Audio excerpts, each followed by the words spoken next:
شاء الله لا حول ولا قوة إلا بالله العلي العظيم. بسم الله الرحمن الرحيم نحمده ونصلي على رسوله الكريم أبي القاسم محمد اللهم صل على محمد وآل محمد. بسم اللہ الرحمن الرحیم. ہمارا موضوع گفتگو وضو کے حوالے سے تھا. اس سے پہلے 2 جلسے ہمارے اسی عنوان سے جو ہے وہ شائع ہو چکے ہیں. آج چند باتیں جن کا دوران وضو خیال رکھنا ضروری ہے وہ آپ کی خدمت میں عرض کرنی ہے. پہلی بات یہ ہے کہ جب آپ وضو کر رہے ہیں تو وضو کے اعضاء پر اگر کوئی ایسی چیز لگی ہوئی ہو جو وضو کے اعضاء میں پانی نہ پہنچنے دیتی ہے. مثلا اگر آپ کے ہاتھوں پر کریم، لوشن یا خواتین حضرات نیل پالش استعمال کرتی ہیں، ایسی چیزیں اگر آپ کے بدن پر، آپ کے ہاتھوں پر لگی ہوئی ہیں تو یہ پانی کو بدن تک نہیں پہنچنے دیتی، اور جب پانی بدن تک نہیں پہنچے گا تو پھر آپ کا وضو ٹھیک نہیں ہوگا. اس لیے ضروری ہے کہ اگر نیل پالش لگی ہے تو پہلے نیل پالش کو دھو لیا. اگر ہاتھوں پر کریم یا لوشن لگایا ہوا آپ نے تو اس سے پہلے صابن سے دھو لیں تاکہ آپ کو یقین ہو جائے کہ اب آپ کے جسم پر وہ رطوبت باقی نہیں رہے. یہ پہلی بات تھی. اس چیز کو دور کرنے کے لیے جو ہے وہ کوئی صابن یا اس قسم کی کوئی اور چیز آپ استعمال کر سکتے ہیں. دوسری چیز جس کا خیال رکھنا ہے وہ یہ ہے کہ مرد حضرات جن کے داڑھی یا مونچھوں کے بال گھنے ہیں، اگر ان کی مونچھیں اور داڑھی اتنی گھنی ہے کہ اس سے ان کی جلد نظر نہیں آتی تو اس صورت میں جلد پر پانی پہنچانا ضروری نہیں. صرف اگر وہ ظاہر حصے کو دھو لیں گے تو تب بھی وہ کفایت کرے گا. لیکن اگر بال مونچھوں کے، داڑھی کے یا آبرو کے پتلے ہوں جن سے ان کی جلد نظر آ رہی ہو تو پھر اس صورت میں جلد تک پانی پہنچانا ضروری ہے. اگر گھنے ہوں تو پھر اہل سنت کی طرح خلال کرنے کی ضرورت نہیں ہے، صرف ظاہر بھی آپ دھو دیں گے تو کفایت کر جائے گا. یہ دوسری بات تھی.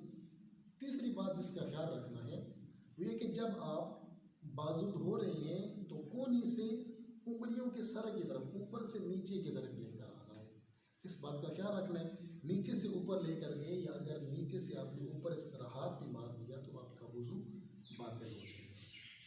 تیسری چیز جس کا آپ نے خیال رکھنا ہے وہ یہ ہے کہ بعض کا دیکھا جاتا ہے کہ ایک انسان اس کے ہاتھ بڑے ہوتے ہیں لیکن اس کا چہرہ چھوٹا ہوتا ہے. یعنی یہ اس حوالے سے بات کر رہا ہوں کہ جب آپ کو یہ عرض کیا تھا آپ کے سامنے کہ آپ کا چہرہ آپ نے لمبائی میں کہاں سے کہاں تک دھونا ہے، یعنی لمبائی میں بالوں کی اگنے کی جگہ سے لے کر تھوڑی تک، اور چوڑائی میں اس درمیان والی انگلی سے اور اس کے درمیان جتنی جگہ آ جائے اسے دھونا واجب ہوتا ہے. اس لیے بھی جو اس کی وضاحت بیان کر رہا ہوں کہ بعض وقت ایسا ہوتا ہے کہ انسان کا چہرہ چھوٹا ہوتا ہے لیکن ہاتھ بڑے ہوتے ہیں. یعنی اگر ہاتھ چہرے پر رکھ کر تو اس کی ممکن ہے کانوں تک پہنچ جائے تو پھر وہ کیا کریں، یا اس کے برعکس کر لیں کہ چہرہ بڑا ہے ہاتھ چھوٹے ہیں. ایسا انسان کس طرح جو ہے وہ اپنا، اور وہ کتنی مقدار میں اپنا چہرہ دھوئے گا. تو یہاں پر عرف عام میں دیکھا جائے گا، عرف میں دیکھا جائے گا کہ ایک متوسط انسان اپنے چہرے کو کتنا دھوتا ہے چوڑائی میں، تو وہ اس متوسط انسان کے مطابق اپنا چہرہ دھوئے گا تو اس کی مشکل حل ہو جائے گی. ایک اور بات، جب آپ مسح کرنا چاہتے ہیں، جب آپ کا وضو ختم ہو گیا ہے مسح کر رہے ہیں تو مسح جو آپ کے ہاتھوں میں تری بچی ہوئی ہے اسی کے ساتھ کرنا ہے.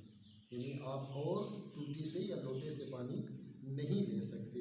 اس کے لیے ضروری ہے کہ آپ کے ہاتھوں میں جو تری بچ گئی ہے اسی سے مسح کریں، اور پھر آپ کے ہاتھ کی تری جو ہے وہ آپ کے سر پر یا آپ کے پاؤں پر اثر انداز ہونی چاہیے.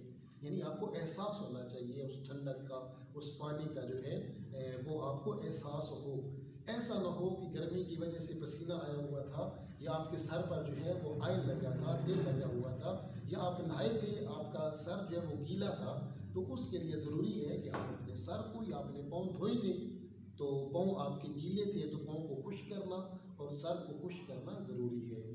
ہاتھ کو اوپر سے نیچے کی طرف جو ہے وہ پھیرنا ہے، اور کم از کم جو ہے 1 انگلی کی چوڑائی جتنا مسا ہونا چاہیے پاؤں پر بھی، اور اس لیے فقہا کہتے ہیں کہ 3 انگلیوں سے ملا کر اگر مسا کیا جائے تو وہ زیادہ بہتر ہے۔ اور اگر ایک شدت گرمی کی وجہ سے کسی کے ہاتھوں کی رطوبت جو ہے وہ خشک ہو جاتی ہے، گرمی اتنی زیادہ تھی مثلا جو ہے وہ گرم لو چل رہی تھی، اس گرمی کی وجہ سے انسان کے ہاتھوں کی جو تری ہے وہ خشک ہو گئی ہے، تو اب وہ کیا کرے؟